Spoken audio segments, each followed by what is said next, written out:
আসসালামু আলাইকুম। বিন্নাহুল্লাহর পক্ষ থেকে আপনাদের সকলকে স্বাগত জানাচ্ছি। জাতীয় বিশ্ববিদ্যালয় অনার্স অ্যাডমিশন পরীক্ষার্থীদের জন্য আজকের এই ভিডিওটি খুবই গুরুত্বপূর্ণ হতে চলেছে। ইতিমধ্যে ১৫ তারিখ থেকে প্রবেশপত্র ডাউনলোড করা শুরু হয়ে গেছে।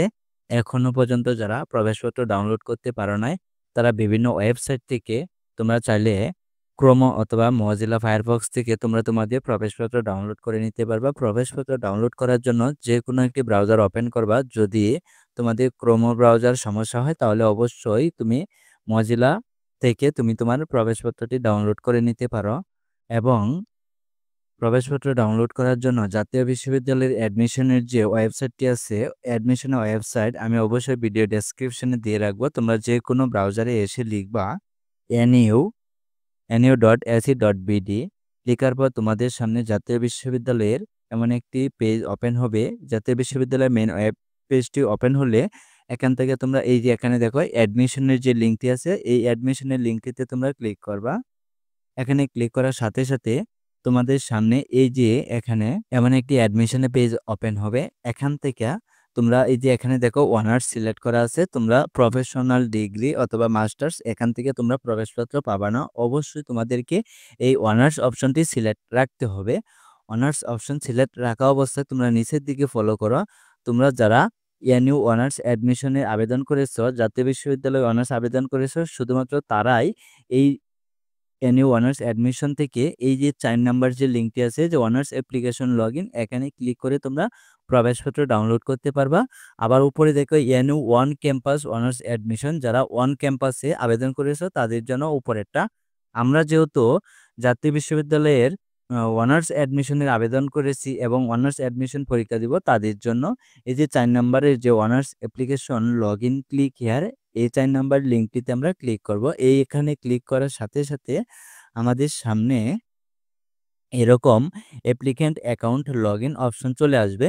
এখানে আসলে আমরা এখান থেকে অ্যাপ্লিকেশন লগইন করে আমরা আমাদের প্রবেশপত্র ডাউনলোড করতে পারবো। প্রবেশপত্র ডাউনলোড করার জন্য এখানে অ্যাপ্লিকেশন আইডি এবং পিন নাম্বার দিতে হবে।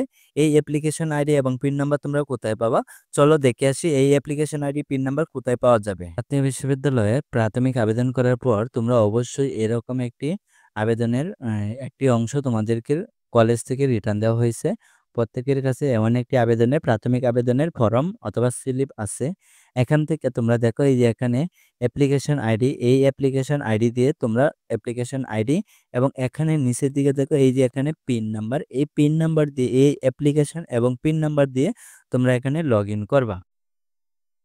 লগ ইন করার পর এই যে এখানে লগ ইন অপশন আছে, লগ ইন করবা। যদি তোমাদের অ্যাপ্লিকেশন আইডি এবং পিন নাম্বার ভুলে যাও তাহলে তোমরা চাইলে এখান থেকে এই যে forget your application ID or pin, তোমরা যদি অ্যাপ্লিকেশন আইডি এবং পিন নাম্বার ভুলে যাও তোমরা চাইলে এখানে ফরগেট অ্যাপ্লিকেশন আইডি এবং পিন নাম্বার তোমরা উদ্ধার করতে পারবা। উদ্ধার করার জন্য তোমরা এখানে তোমরা ফরগেট ইউর অ্যাপ্লিকেশন আইডি এখানে ক্লিক করবা। এখানে ক্লিক করার পর তোমাদের সামনে এমন একটা পেজ ওপেন হবে। এখান থেকে অনার্স এখান থেকে এইচএসসি রোল এবং এইচএসসি বোর্ড দিবা এবং এইচএসসি পাসিং ইয়ার দিবা। তারপর এখানে দিবা তোমার জন্ম তারিখ। জন্ম তারিখটি অবশ্যই দেখো, প্রথম দিবা তোমার জন্ম তারিখ, তারপর একটা ড্যাশ দিবা, তারপর তোমার তোমার জন্ম মাস দিবা, তারপর ড্যাশ দিয়ে তোমার জন্ম সাল দিবা। এখানে যেভাবে উদাহরণস্বরূপ দেখানো হয়েছে সেম একইভাবে দিবা। যদি তুমি তোমার তারিখ এবং ফরওয়ার্ড স্ল্যাশ দাও তাহলে তোমার অ্যাপ্লিকেশন আইডি এবং পিন নাম্বারটা উদ্ধার করতে পারবে না। অনেকেই ফরওয়ার্ড স্ল্যাশ দেওয়ার কারণে এরকম সমস্যায় পড়ে। তারপর এখানে দিবা এই যে তোমার এখানে দেখো এই যে সিলেক্ট ইউর প্রোগ্রাম, মানে তুমি কোন প্রোগ্রামের অ্যাপ্লিকেশন আইডি এবং পিন নাম্বার উদ্ধার করতে চাও সেই প্রোগ্রামটি তোমরা সিলেক্ট করে দিবা। তোমরা অবশ্যই এখান থেকে যারা অনার্সের অ্যাডমিট কার্ড উঠাবা তোমরা এখানে অনার্সের রোল পিন উদ্ধার করবা, তারা তোমরা এই অনার্স সিলেক্ট করে দিবা। আর যারা অন্যান্য new on campus, professional degree, private degree সবার একই নিয়ম। তবে আমরা যেহেতু অনার্সের জন্য ভিডিওটি বানানো হইতেছে সেজন্য অনার্সের শিক্ষার্থীদের জন্য এই ভিডিওটি খুবই গুরুত্বপূর্ণ। এবং যারা পিন নাম্বার এবং অ্যাপ্লিকেশন আইডি নাম্বার বলে যাও তারা এইভাবে তথ্য দিয়ে তোমরা অ্যাপ্লিকেশন আইডি এবং পিন নাম্বার উদ্ধার করতে পারবা। এখন আমরা দেখে আসি, আমরা এখানে অ্যাপ্লিকেশন আইডি এবং পিন নাম্বার দিয়ে লগ ইন করবো। লগ ইন করার পর আমাদের সামনে লগইন করার পর আমাদের সামনে অনেক সময় এরকম ইনভ্যালিড অ্যাপ্লিকেশন আইডি আর পিন নাম্বার এরকম দেখাইতে পারে। এটা শুধুমাত্র সার্ভার সমস্যার কারণে এমন প্রবলেম হয়। তোমরা বারবার অ্যাপ্লিকেশন আইডি এবং পিন নাম্বার দিয়ে বারবার লগইন করবা, বারবার ট্রাই করবা। ট্রাই করার পর তোমাদের সামনে অবশ্যই তোমার বারবার ট্রাই করার পর তোমাদের অ্যাপ্লিকেশন আইডি পাসওয়ার্ড দিয়ে লগইন করার পর তোমাদের সামনে এমন একটি পেজ ওপেন হবে। বারবার চেষ্টা করার পর তোমাদের আবেদনের অ্যাপ্লিকেশন আইডি এবং পিন নাম্বার দিয়ে অবশ্যই লগইন হবে। লগইন হওয়ার পর তোমার সামনে এমন একটি ড্যাশবোর্ড ওপেন হবে। এখান থেকে অবশ্যই তোমার ছবিটি দেখবা যে তোমার ছবিটি সঠিক আছে কিনা। অবশ্যই যদি তোমার ছবিটি সঠিক থাকে এবং তুমি দেখো এখান থেকে যে বামে ভিউ অ্যাপ্লিকেশন, ক্যান্সেল ফটো অথবা অ্যাপ্লিকেশন, ডাউনলোড অ্যাপ্লিকেশন ফর্ম, যে তোমার যে প্রাথমিক আবেদনের অ্যাপ্লিকেশন ফর্মটি আছে চাইলে এখান থেকে ডাউনলোড করে নিতে পারবা। আর যারা অ্যাডমিট কার্ড ডাউনলোড করবা, এই যে এখানে দেখো এই যে ডাউনলোড অ্যাডমিট কার্ড সবুজ যে বক্সটি আছে, এই সবুজ বক্সে তোমরা ক্লিক করলে তোমাদের অ্যাডমিট কার্ডটি ডাউনলোড হয়ে যাবে। অ্যাডমিট কার্ড ডাউনলোড হওয়ার পর অবশ্যই তোমার এই প্রবেশপত্র অথবা অ্যাডমিট কার্ডটি তোমার অবশ্যই প্রিন্ট করে নিতে হবে। যে কোনো কম্পিউটারের দোকান থেকে অবশ্যই এই প্রবেশপত্র থেকে তোমার প্রিন্ট করে নিতে হবে। প্রিন্ট করে নেওয়ার পর এখানে দেখো তোমার যে গ্রুপ এবং তোমার ছবি অবশ্যই দেখবা সঠিক আছে কিনা। তারপর এখানে একটা বিষয় দেখবা যে তোমার অ্যাপ্লিকেশন আইডি এবং তোমার এখানে দেখো এটা হচ্ছে অ্যাপ্লিকেশন আইডি এবং এটা হচ্ছে তোমার অ্যাডমিশন টেস্ট রোল নাম্বার। এটা হচ্ছে তোমার অ্যাডমিশন রোল টেস্ট নাম্বার। অবশ্যই পরীক্ষার হলে তুমি যখন পরীক্ষা দিবা কোথায় তুমি অ্যাডমিশন টেস্ট রোল নাম্বার লিখতেছো এবং কোথায় তুমি অ্যাপ্লিকেশন আইডি লিখতেছো অবশ্যই খেয়াল রাখবা। তারপর দেখো এখানে এই যে অ্যাপ্লিট কলেজ ইনফরমেশন, মানে তুমি এখানে যে কলেজে আবেদন করছো ওই কলেজে ইনফরমেশন, তুমি যে কলেজে আবেদন করছিলে এই কলেজটি এখানে দেখাচ্ছে এবং কলেজ কোড নাম্বার এখানে দেখাচ্ছে। তারপর তোমার এক্সাম সেন্টার দেখো এই যে এক্সামিনেশন সেন্টার ইনফরমেশন, তোমার সেন্টার কোথায় পড়ছে সেই সেন্টারের ইনফরমেশনগুলো এখানে দেখতে হবে। এখানে দেখো সেন্টার কোড, এইখানে সেন্টার কোড হচ্ছে 169 এবং তোমার সেন্টার নেম, তোমার সেন্টার কোথায় পড়ছে অবশ্যই তোমার প্রত্যেকের সেন্টার নেম এখানে লেখা থাকবে। এখানে লেখা আছে আনন্দমোহন কলেজ ময়মনসিংহ। তারপর তোমার ডেট অ্যান্ড টাইম, তোমার পরীক্ষার সময় এবং তারিখ দেখো 31 মে 2025 স্যাটারডে 11টা AM থেকে। তারপর এদিক থেকে দেখো যে অ্যাপ্লিক্যান্ট সিগনেচার, অবশ্যই এই খালি বক্সে তোমার সিগনেচার দিতে হবে। এখানে তোমার যে নামটি লিখবা অবশ্যই পরীক্ষার কেন্দ্রে সেম একই নাম তোমার খাতায় লিখবা, মানে হাজিরা শিট এবং তোমার OMR শিটে অবশ্যই এখানে যে স্বাক্ষরটি দিবা সেম একই স্বাক্ষর দিবা যেন পার্থক্য না থাকে। তারপর নির্দেশনাবলী, এখানে নির্দেশনাবলী তোমাদের জন্য খুবই গুরুত্বপূর্ণ বিষয়। এখানে আমরা নির্দেশনাবলী কিছু ধারণা দেওয়ার চেষ্টা করব। চলো শুরু করা যাক। এখানে বলা হয়েছে 1 নাম্বার ভর্তি বিষয়ক ওয়েবসাইট। এই যে এখানে ভর্তি বিষয়ক ওয়েবসাইট nu.ac.bd অথবা অ্যাডমিশন থেকে প্রবেশপত্র ডাউনলোড করে A4 সাইজের অফসেট কাগজ প্রিন্ট করতে হবে। তোমার প্রবেশপত্রটি A4 সাইজের কাগজে অফসেট কাগজে প্রিন্ট করতে হবে। প্রবেশপত্রের প্রিন্ট কপিতে পরীক্ষার্থী স্বাক্ষর করতে হবে। প্রবেশপত্রের প্রিন্ট কপিতে পরীক্ষার্থী স্বাক্ষর করতে হবে। এখানে আমরা যে বলছি এই যে এখানে যে তোমার স্বাক্ষরের বক্সটি আছে অ্যাপ্লিক্যান্ট সিগনেচার, এই এখানে তোমার স্বাক্ষর করতে হবে পরীক্ষার হলে যাওয়ার পূর্বেই। এখানে অবশ্যই প্রিন্ট মানে প্রবেশপত্রটি প্রিন্ট করে তোমার স্বাক্ষরটি এখানে করে নেবা। তারপর 2 নম্বর অপশন দেখো অনলাইনে আবেদন করার সময় আপলোডকৃত ছবি, তুমি অনলাইনে আবেদন করার সময় যে তোমার আবেদনের ছবিটি দিছ ওই ছবিটি তোমার চূড়ান্ত বলে গণ্য করা হবে। উক্ত ছবিতে কোনো প্রকার টেম্পোরারি করা হলে ওই পরীক্ষার্থীকে ভর্তি পরীক্ষায় অংশগ্রহণ করতে দেওয়া হবে না।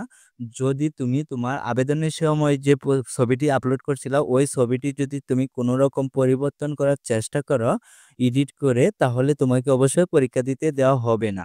তারপর 3 নম্বর অপশন দেখো পরীক্ষার্থীকে অবশ্যই পরীক্ষা শুরুর অন্তত 3 দিন আগেই প্রবেশপত্রে উল্লিখিত পরীক্ষা কেন্দ্রে সরাসরি গিয়ে অথবা সংশ্লিষ্ট কলেজ কেন্দ্রের ওয়েবসাইট থেকে আসন বিন্যাস জেনে নিতে হবে। এখানে বলা হয়েছে যে তোমার পরীক্ষার কেন্দ্র কোন কলেজে পড়ছে এবং আসন বিন্যাস সকল তথ্য তুমি 3 দিন আগে তুমি জেনে নিবা। তুমি চাইলে সরাসরি কলেজে গিয়ে তোমার এখানে দেখো এই যে এক্সামিনেশন সেন্টার ইনফরমেশন, এই যে এখানে যে তোমার সেন্টার কলেজটি আছে এই কলেজে গিয়ে তুমি তোমার আসন বিন্যাসটি চাইলে দেখে আসতে পারবা। এখানে 3 নম্বর অপশনে তাই বলে দেওয়া হয়েছে। যে পরীক্ষার্থীকে অবশ্যই পরীক্ষা শুরুর অন্তত ৩ দিন আগে প্রবেশপত্রে উল্লিখিত পরীক্ষা কেন্দ্রে সরাসরি গিয়ে বা সংশ্লিষ্ট কলেজের ওয়েবসাইটে মানে যে কলেজে তোমার আসনটি পড়ছে ওই কলেজের ওয়েবসাইটে গিয়ে তোমার আসন বিন্যাস জেনে নিতে পারবা। যদি তুমি ওয়েবসাইটে খুঁজে না পাও তাহলে তুমি সরাসরি কলেজে তোমার এক্সাম সেন্টার যে কলেজে পড়ছে ওই কলেজে সরাসরি গিয়ে তোমার আসন বিন্যাস জেনে আসতে পারো। তারপর দেখো ৪ নাম্বার পরীক্ষার্থীকে অবশ্যই কলেজ কেন্দ্রে কর্তৃক নির্ধারিত কক্ষে নির্দিষ্ট আসনে পরীক্ষা দিতে হবে। তারপর দেখো ৫ নাম্বার পরীক্ষা আরম্ভ হওয়ার ন্যূনতম ১ ঘন্টা পূর্বেই পরীক্ষার্থীকে পরীক্ষা কেন্দ্রে উপস্থিত হতে হবে। পরীক্ষা আরম্ভ হওয়ার পরে কোনো পরীক্ষার্থীকে পরীক্ষা কেন্দ্রে প্রবেশ করতে দেওয়া হবে না। তারপর ৬ নাম্বার দেখো প্রবেশপত্র মানে অ্যাটেন্ডেন্ট শিট ও ওএমআর শিট এ পরীক্ষার অভিন্ন স্বাক্ষর থাকতে হবে। মানে তোমার অ্যাটেন্ডেন্ট মানে তোমার উপস্থিতি শিট ও ওএমআর শিটের স্বাক্ষর অবশ্যই সেম হতে হবে, যেন আলাদা আলাদা না হয়। এখানে ৭ নাম্বার উত্তরপত্রে কালো কালির বল পয়েন্ট কলম ব্যবহার করতে হবে। কোনো ক্রমে পেন্সিল ব্যবহার করে তোমার বৃত্ত ভরাট করা যাবে না। ৮ নাম্বার দেখো ভর্তি পরীক্ষার সময় পরীক্ষার্থীকে প্রবেশপত্র এবং এইচএসসি পরীক্ষার রেজিস্ট্রেশন কার্ড অবশ্যই সঙ্গে আনতে হবে। এখানে ৮ নাম্বার বিষয় খুবই গুরুত্বপূর্ণ। তুমি পরীক্ষার হলে প্রবেশ করার পূর্বেই তোমার প্রবেশপত্র এবং এইচএসসির রেজিস্ট্রেশন কার্ড মানে মূল রেজিস্ট্রেশন কার্ড তুমি অবশ্যই সঙ্গে নিবা। তারপর দেখো ৯ নাম্বার পরীক্ষার্থী মোবাইল ফোন, ক্যালকুলেটর অথবা যে কোনো ধরনের ইলেকট্রনিক ডিভাইস সঙ্গে নিয়ে পরীক্ষা কক্ষে প্রবেশ করতে পারবেন না। ১০ নম্বর পরীক্ষা কক্ষে প্রধান পরিদর্শক অথবা কর্তব্যরত শিক্ষক এর সিদ্ধান্তই চূড়ান্ত বলে গণ্য হবে। পরীক্ষার উত্তরপত্র ও এমআর শিট এ কোনো প্রকার সাংকেতিক চিহ্ন বা মোবাইল নম্বর লেখা হলে ওই উত্তরপত্র বাতিল বলে গণ্য হবে। অবশ্যই তুমি তোমার উত্তরপত্রে কোনো প্রকার সাংকেতিক চিহ্ন বা মোবাইল নাম্বার লিখতে পারবা না। যদি লিখো তাহলে তোমার উত্তরপত্র বাতিল বলে গণ্য হবে। অবশ্যই জাতীয় বিশ্ববিদ্যালয় এ সম্পর্কে তোমাদেরকে সতর্ক করে দেওয়া হয়েছে। অনেকেই তোমরা পরীক্ষা খারাপ হলে মানে তোমাদের উত্তরপত্রে কিছু ভিন্ন ভিন্ন লেখা লিখো যে মানে যে স্যারের খাতাটা দেখে উনি যেন তোমাদের প্রতি দয়ালু হয় সে বিষয়ে বা বিভিন্ন নাম্বার টাম্বার লিখে আসো। এই সকল ভুল যদি তোমরা করো তাহলে তোমাদের উত্তরপত্র বাতিল বলে গণ্য হবে। এরকম নির্দেশনাবলী জাতীয় বিশ্ববিদ্যালয় তোমাদের প্রবেশপত্রে লিখে দিয়েছে। যদি তোমরা জেনে শুনে এরকম ভুল করো তাহলে তোমরা ভালো নাম্বার পাওয়ার পরেও তোমাদের উত্তরপত্র বাতিল বলে গণ্য হবে। জাতীয় বিশ্ববিদ্যালয় কর্তৃক প্রদত্ত সকল নির্দেশনা মেনে ভর্তি পরীক্ষায় অংশগ্রহণ করতে হবে। হ্যালো বন্ধুরা, যদি তোমরা আমার চ্যানেলে নতুন হয়ে থাকো তাহলে অবশ্যই চ্যানেলটি সাবস্ক্রাইব করে পাশে থাকবা। Thank you so much.